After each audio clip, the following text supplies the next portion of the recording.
Traveling to Japan? Don't let cultural missteps trip you up. Here's a quick peek at some essential etiquette to help you navigate respectfully and smoothly. Let's dive in.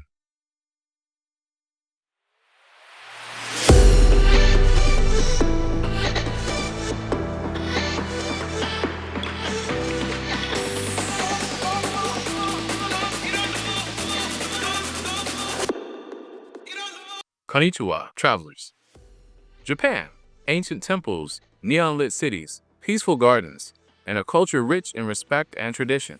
To truly experience Japan, understand the unspoken rules, the etiquette that shapes daily life. So in this video, we're diving into 10 essential and sometimes surprising etiquette tips to help you travel Japan with confidence, curiosity, and cultural awareness. Let's begin.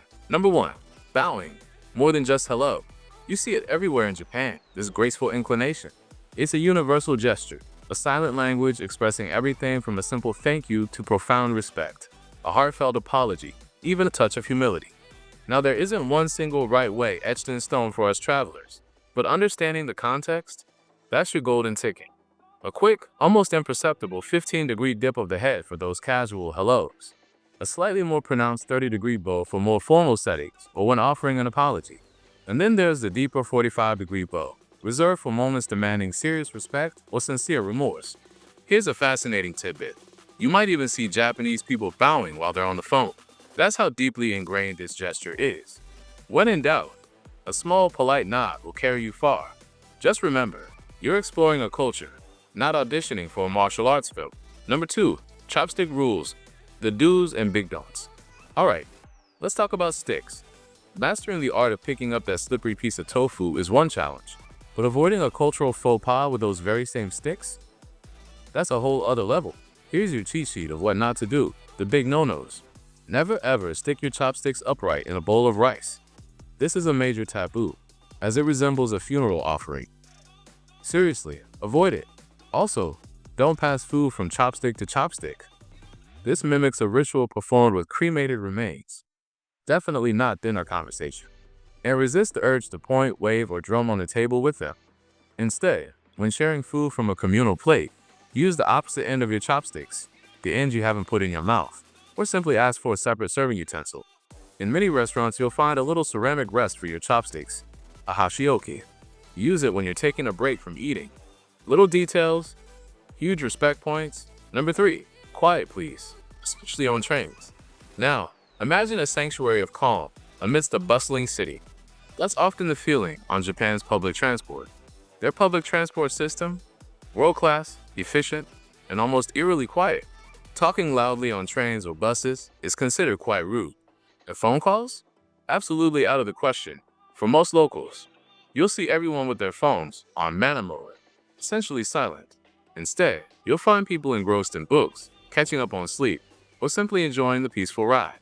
If you're traveling with friends, keep your voices low, considerate of those around you. And if you absolutely must answer your phone, step off the train at the next stop. It's a small act of consideration that speaks volumes. Number 4, queue culture, orderly and silent.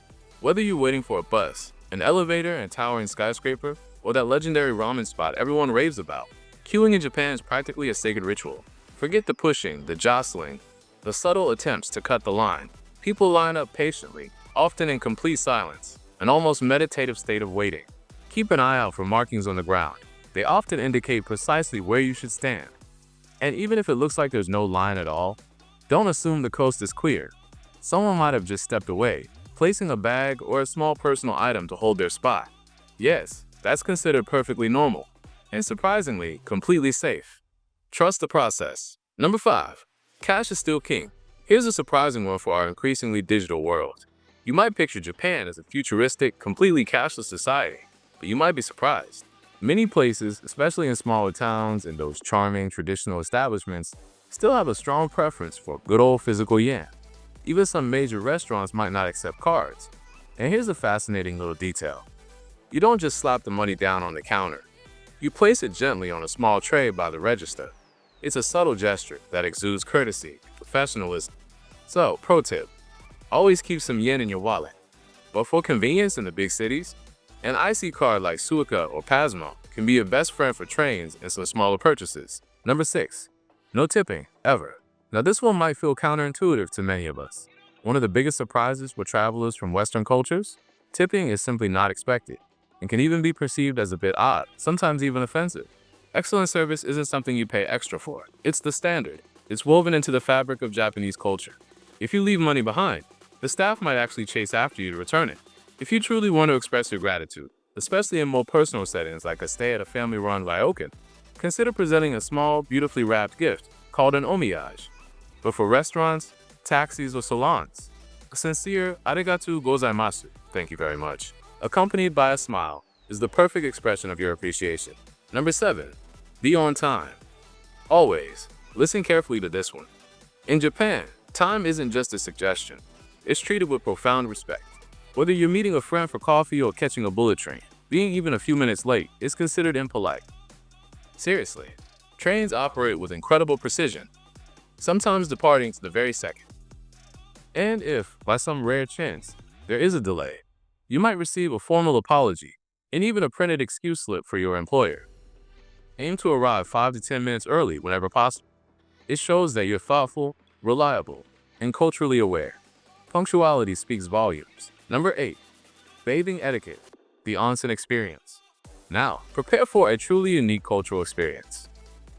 Visiting a natural hot spring, an onsen, or a public bath, a sento, is an incredible part of immersing yourself in Japanese culture. But don't just dive in. There's a beautiful ritual to observe. First and foremost, wash thoroughly at the showers before even thinking about entering the communal bath. Keep your small towel out of the water. You'll often see people placing it neatly folded on their head. Resist the urge to swim, splash, or engage in loud conversations. Onsen are sanctuaries of quiet relaxation. And finally, a note for those with tattoos. Visible tattoos might unfortunately not be allowed in some onsen due to historical associations. Don't worry though. Look for tattoo-friendly options. They do exist. It's all about mindfulness, cleanliness, and showing respect for everyone sharing this tranquil space. Number 9. Politeness is everything. Finally, the golden thread that weaves through all of Japanese interaction. Japanese communication is deeply rooted in respect and a beautiful subtlety. Learning just a few key phrases, saying please, thank you, and excuse me in Japanese, can absolutely transform your entire experience. Here are a few essential ones to tuck into your memory. Arigatou gozaimasu, thank you very much. Sumimasen, excuse me, or even I'm sorry.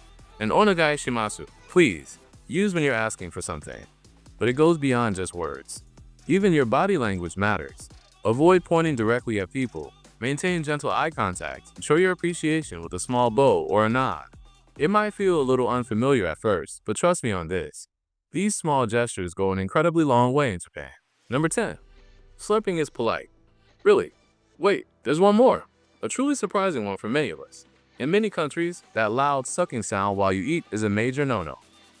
But in Japan, especially when you're enjoying noodles like ramen, soba, and udon, it's the opposite. Slurping is actually a sign of enjoyment. It tells the chef you're appreciating their culinary creation. Plus, it actually helps cool down those piping hot noodles as you eat them, and even enhances the flavor by aerating the broth. So go ahead. Don't hold back. You'll often hear an entire ramen shop buzzing with enthusiastic noodle slurping. It's not just acceptable, it's often expected. That being said, this slurping etiquette generally applies to noodles. Maybe hold off on slurping your rice or other dishes. It might feel strange at first, but once you embrace the slurp, you might just wonder why it's not a universal sign of deliciousness. And there you have it. TEN essential etiquette rules that every traveler should know before embarking on their Japanese adventure. Remember, respecting these customs isn't about achieving perfect adherence. It's about demonstrating openness, keen observation, and a willingness to adapt to a beautiful and nuanced culture. So whether you're exploring the ancient wonders of Kyoto, navigating the vibrant streets of Tokyo, or finding tranquility in a peaceful mountain onsen, these cultural insights will help you connect more deeply, fully, and respectfully with the incredible people and places around you. If you found this video helpful, give it a thumbs up, subscribe for more travel wisdom, and ring that bell. Let us know in the comments below, which of these etiquette tips surprised you the most? Thanks for watching, and until next time, sayonara and safe travels.